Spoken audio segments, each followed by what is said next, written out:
こんにちは、大賀ちゃんです。今回はオールドのりたけの技法語モールドを見ていきたいと思います。英語のモールドは型を意味しますが、オールドのりたけの技法のモールドは石膏でできた型に粘土を流し込んだり押し付けたりして作る技法のことです。作り方はまず原型に人物、彫刻、植物などの浮き彫り彫刻を施し、それをもとに石膏型を製作します。その石膏型に泥漿という緩い粘土を流し込み、固まるまで待つと浮き彫りを施したような生地が出来上がります。その生地を焼成した後、色をつけますが、浮き彫りの立体感を強調するためにぼかし技法などを併用します。こちらにご覧いただいているピーナッツモールドの器は、網目が写実的な浮き彫りでできています。ピーナッツは表側に2個、裏側に1個と変化もあり、可愛らしく仕上がっています。こちらは栗モールドバスケット型ディッシュです。取っ手が枝を模しており、栗、そしてイガイガも丁寧にかたどられています。アメリカの家庭ではテーブルの上にナッツの入った器が置かれ、いつでもつまめるようになっていることも多いです。これはポピーモールドの花瓶です。ポピーの花や葉が飛び出てくるかのように描かれています。地のぼかし技法によってポピーの浮き彫りが強調されています。また、花瓶の口の金天盛りが器の美しさを引き立てています。こちらはどんぐりモールドバスケット型ディッシュです。取っ手がゴツゴツしたどんぐりの木の枝になっています。その枝の延長にどんぐりの実と葉がついているという凝った図柄です。裏側はどんぐりが取れている様子まで浮き彫りになっています。よく見ると絵の具の垂れた跡がありますが、手工芸ならではの趣と言えます。これはオールドのりたけの図柄3、動物その1でもお見せしたリスモールドの絵皿です。ぼかしの背景にどんぐりが美しく描かれています。モールドのリスは毛がふさふさな感じが刷毛による凹凸で表現されています。こちらはアーモンドモールドカゴ型ディッシュです。2つの取っ手もカゴを模してかたどられています。木の実のモールドはアーモンド以外にもピーナッツ、どんぐり、栗などいろいろな種類があります。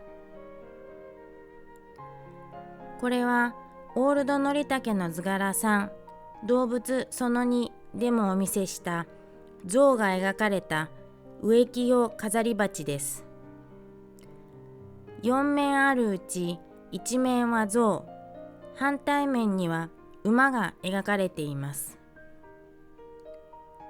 残る2面は同じモールドで鳥、花や木の実が6区画に分かれて描かれています。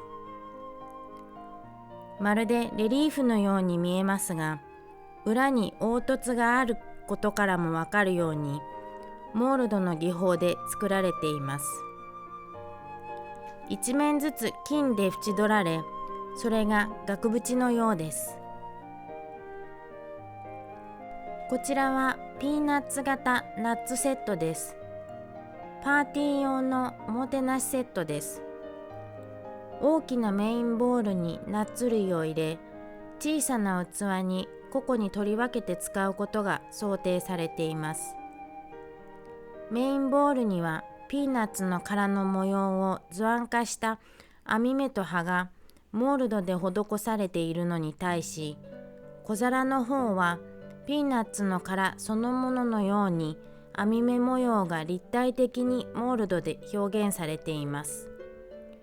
それだけではなく、メインボールも小皿も内側にはぼかしの中に葉とピーナッツが写実的に描かれており、職人技が光っています。これは山モールドブドウ酢花瓶で、モールドの中ではちょっと変わった図柄です。背景に山の連なりがモールドの凹凸で表現され、その上に紅葉したブドウの葉が描かれています。これだけだと黄土色に茶色で地味な印象になったと思うのですが、アクセントのように紫色のブドウの実がエナメルで描かれていることで図柄が引き締まっていると言えます。よく見ると山々の間には小さな花がモールドで表現されており、山に咲く花のようで可愛らしいです。こちらはひまわりモールド花瓶です。図案化されたひまわりの図柄で、花と葉が重なり合うようにモールドで表現されており、珍しい図柄と言えます。これは多発層モールド花瓶です。アメリカではベガマンと呼ばれています。衣服の凹凸、ベガマンの表情や地面の荒い感じがモールドによって上手に描かれ、絵の世界に引き込まれます。こちらはライオンモールド飾り皿です。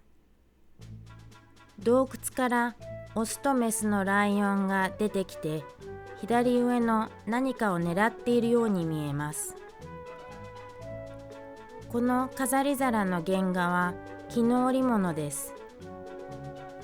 これは織物が額縁に入っていますが、裏に S 西村のプレートがあります。19世紀末から20世紀初頭、京都の織物商である西村惣左衛門が扱ったものです。西村惣左衛門は幕末から明治期に活躍し、万国博覧会にも出品していました。西村は現在も存続する会社地層の当主でもありました。この絹織物のことは INCC の友人から教わりました。これはどんぐりモールド金彩花瓶です。モールドでどんぐりや葉がかたどられています。花瓶の口や葉のところどころには金彩も施されており、上品で豪華です。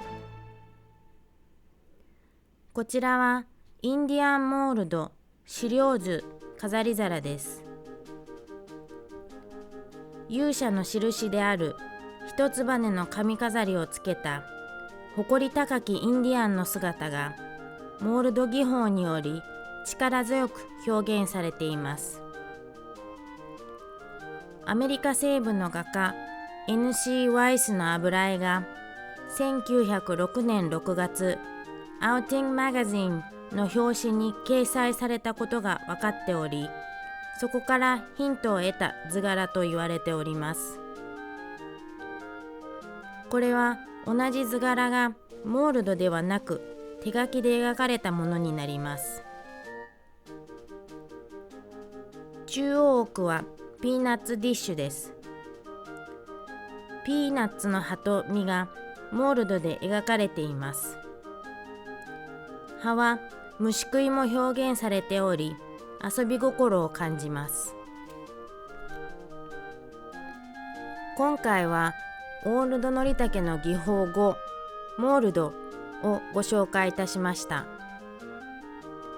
次回はオールドのりたけの技法6、ポートレートをご紹介いたします。